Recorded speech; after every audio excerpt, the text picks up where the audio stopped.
Sometimes I think that having a historical scope that wide can make the present too deterministic. Mm. So to me, I look at the last, 8, 12 years. Mhm.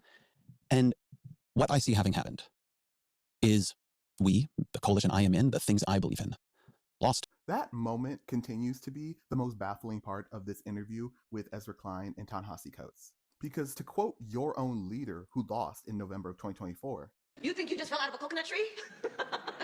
You exist in the context of all in which you live and what came before you. the historical analysis necessary to evaluate this exact moment far exceeds the past 8 to 12 years. For one, Republicans have been campaigning on white resentment and xenophobia for the past 60 years. And second, more directly to your point, Ezra, there are multiple times throughout American history where we, the left, have compromised or moderated on immoral positions to the detriment, both politically and materially, of the most marginalized. Don't believe me? Let's go through it.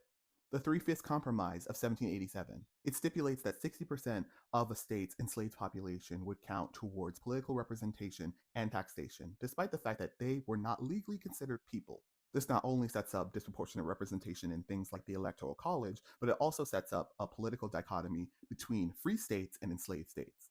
This dichotomy over slavery again bubbled up in 1820 with the Missouri Compromise. In it, Maine was admitted to the Union as a free state, and Missouri was admitted as a slave state, with the stipulation that for westward expansion, states admitted above or north of Missouri would be considered free states, and to the south would be considered slave states.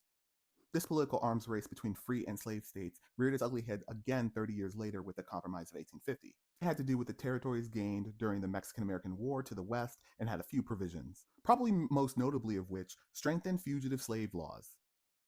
This turned up the heats over states' rights and jurisdictions, and eventually boiled over into what we know as the American Civil War. With the defeat of the Confederacy, the 13th, 14th, and 15th Amendments were rammed through and enforced with military occupation in the South during the Reconstruction era. Until, of course, Rutherford B. Hayes really wanted to be president, so they did an informal agreement known as the Compromise of 1877. Basically, because the election of 1876 was contested in part because of that, annoying electoral college.